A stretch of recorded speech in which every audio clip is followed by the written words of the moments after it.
Brace yourself.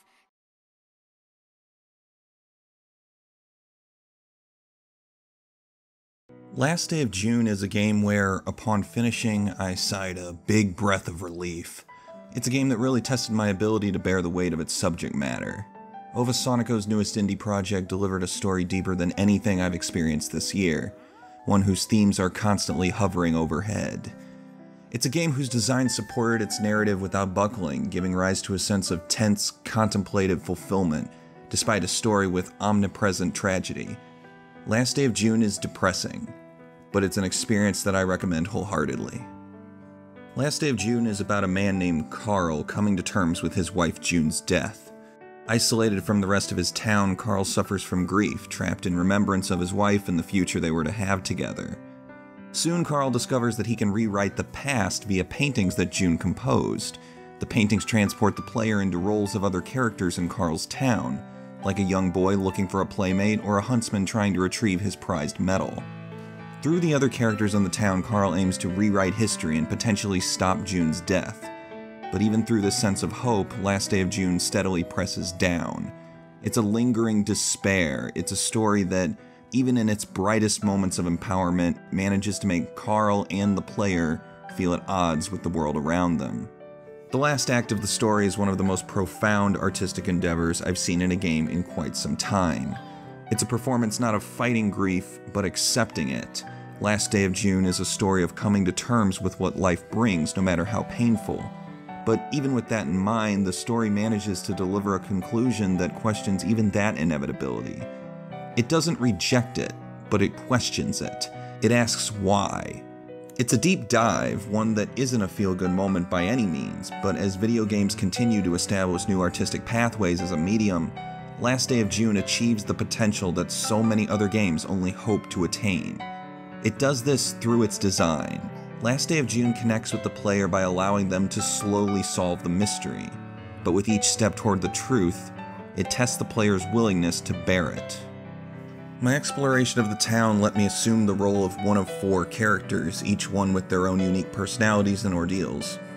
Ova Sonico's previous game, Murasaki Baby, did such a phenomenal job at creating characters without any dialogue, and Last Day of June's more somber story only serves to surpass that act.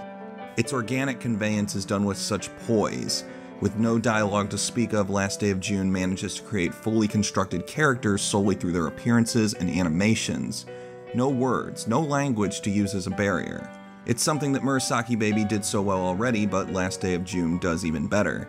I learned so much about the characters through so few avenues. Just spending time as them let me discover everything I needed and even wanted to know about them. As each character, the goal is to experience past moments and discover what exactly caused June's death. The people in town have unique features and skills expanded by the game's puzzles. For example, the young boy can, in a desire to get others to play games with him, throw a soccer ball to knock over planters blocking the way. While these admittedly sound very simple, these puzzles are constructively woven into a web of crisscrossing storylines. Completing a timeline as one character can change the future of another's. Some situations even require you to revisit old timelines after completing a later one.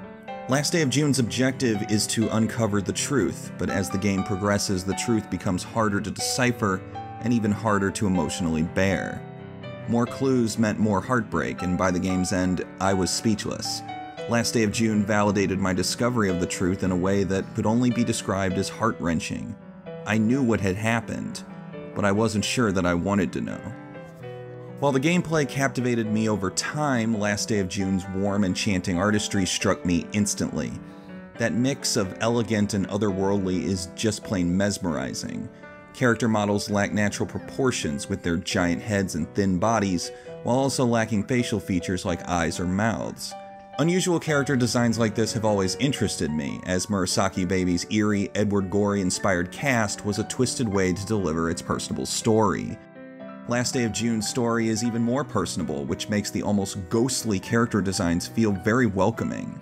The game abandons the sketchy, abrasive models of Murasaki Baby in favor of a warm, molded style, as if the characters are dolls made of clay. Environments look washed out and softened like a Vincent van Gogh painting, and they're bathed in a color palette rich with blooming oranges and purples. Carl's journey into the past, in perfect complement with the story, is in Twilight. It's a turning point for the character to experience, but whether it's a journey from dawn or dusk is something that I had to uncover myself. I relived the different timelines repeatedly, piecing together the solution bit by bit. The same day replayed over and over, but as I steadily grew weary, I still wanted to know what happened. The monotony of the daily routines began to shed their skin, peeling back layers and layers toward that valuable core. And with every new clue, I began to bear the frustration that Carl was experiencing. I was exhausted with the routine, but I needed to see it to completion. If anything, just to clear my mind and validate the anxiety I put into the game. But with that completion, I was grieving. I empathized with Carl because we had discovered the truth together. From my perspective, games as art is unity between the game avatar and the player, and not since Catherine have I felt so mechanically and mentally connected with the game's protagonist. As Carl moved closer and closer to discovering what happened to June, the more anxious I got, and the more hesitant I became in working toward that truth. I knew that something was going to happen, that there would be information that would be hard to swallow, but in perseverance through the game's story, I achieved character-player unity. There was no turning back. I was grieving, just as Carl was. But like the inevitability of life and death, it was something that I just had to cope with. And that's Last Day of June's greatest triumph, driving the player to come to terms with that grief, just as Carl must.